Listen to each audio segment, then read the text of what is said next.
जम्मू कश्मीर से इस वक्त की बड़ी खबर आपको बता दें। जम्मू कश्मीर में 3 मकामात पर एनकाउंटर चल रहा है। सिक्योरिटी फोर्सेस के साथ एनकाउंटर में 4 मिलिटेंट मारे जाने की खबर है। साथ ही साथ आपको बता दें पुलवामा एनकाउंटर में 2 मिलिटेंट मारे गए हैं। इसके अलावा हंदवाड़ा और गांदरबल में भी एक मिलिटेंट के मारे जाने की खबर है। वहीं एनकाउंटर की जगह सिक्योरिटी फोर्सेस का ऑपरेशन जारी है। तो जम्मू कश्मीर से इस वक्त का बड़ा अपडेट आपको बता दें।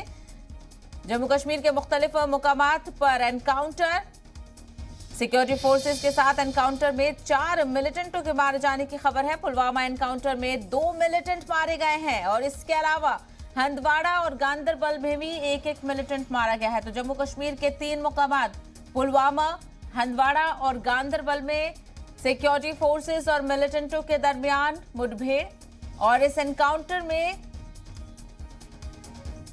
आपको बता दें 4 मिलिटेंट को मारा गया है सिक्योरिटी फोर्सेस की जानिब से, और साथ ही साथ सिक्योरिटी फोर्सेस का ऑपरेशन भी जारी है।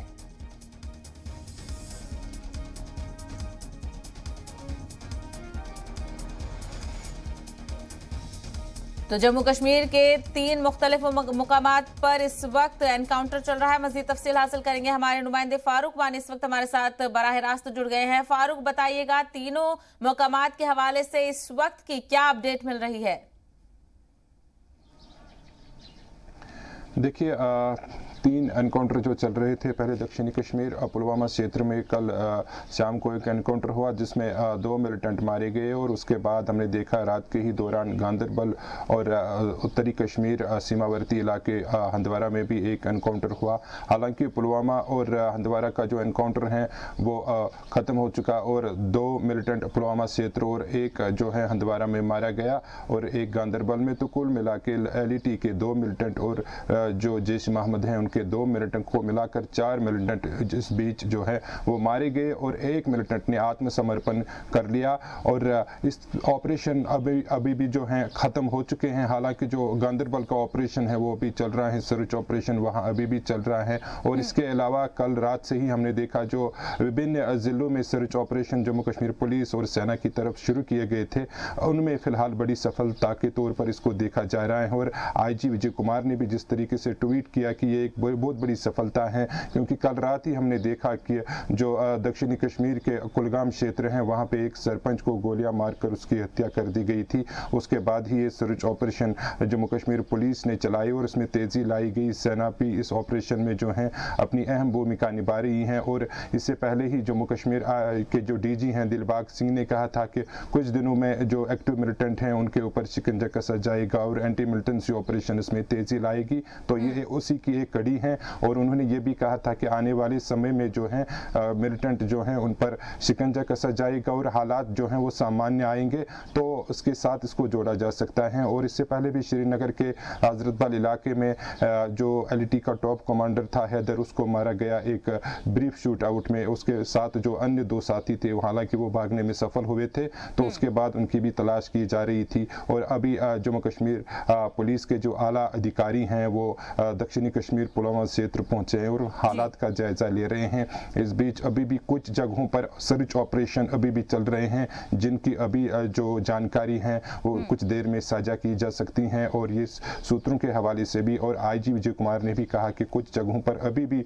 सर्च ऑपरेशन चल रहा है। तो खदशा ऐसा जाहिर किया जा रहा है कि शायद वहां पे भी एनकाउंटर्स हो सकते हैं और आमने सामने की लड़ाई हो सकती है। फिलहाल इसे एक बहुत बड़ी सफलता के तौर पर देखा जा रहा है, क्योंकि वर्ष 2022 शुरू होते ही हमने देखा कि 19 से ज़्यादा जो OGWs हैं मिलिटेंटों को जो सीधे तौर पर सहायता दे रहे हैं, लॉजिस्टिक सपोर्ट दे रहे हैं, उनको विभिन्न सर्च ऑपरेशंस के दौरान जो है पकड़ा गया है। उसके अलावा 11 से अधिक जो झड़पें हुई हैं उनमें से भी कई टॉप LET के कमांडर मारे गए हैं। तो अभी फिलहाल इस तरीके की जो एक्टिविटीज़ हैं मिलिटेंटों की, उस पर प्रतिबंध लगाने की कोशिश की जा रही है। श्रीनगर में भी हमने देखा कुछ दिन पहले जो ग्रेनेड अटैक हुआ था श्रीनगर के लाल चौक इलाके में, तो वहाँ पे भी 25 से ज़्यादा जो आम नागरिक हैं वो हताहत हुए थे, 2 की मौत हुई थी। तो इसे बहुत ही गंभीरता से अब जम्मू कश्मीर पुलिस जो है वो देख ले रही है। जी बिल्कुल फारूक, जिस तरीके से आपने बताया कि सर्च ऑपरेशन अभी भी सिक्योरिटी फोर्सेस का जारी है, तो क्या अंदेशा जाहिर किया जा रहा है कितने और मिलिटेंट्स इस वक्त छुपे हो सकते हैं?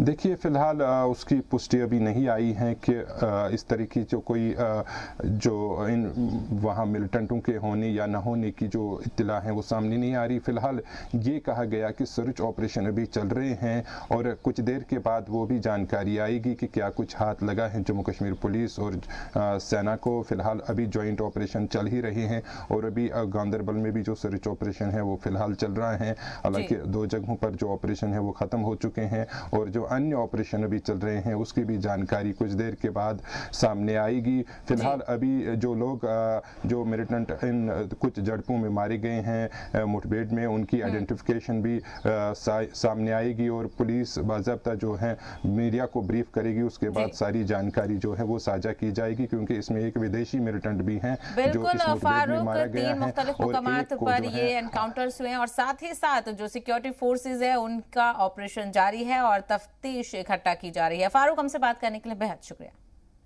आगे बढ़ेंगे। रामबन में chief judicial magistrate Anjum Ara ने जानकारी दी है कि 12 मार्च यानी कल नेशनल लोक अदालत लगाई जाएगी। इस दौरान सालों से पेंडिंग मामलों का निपटारा किया जाएगा। इसे लेकर तैयारियां की जा चुकी हैं। नेशनल लीगल सर्विस अथॉरिटी की डायरेक्शंस पे पूरे देश में 12 मार्च को एक नेशनल लोक अदालत जो है मुनक्किद की जा रही है।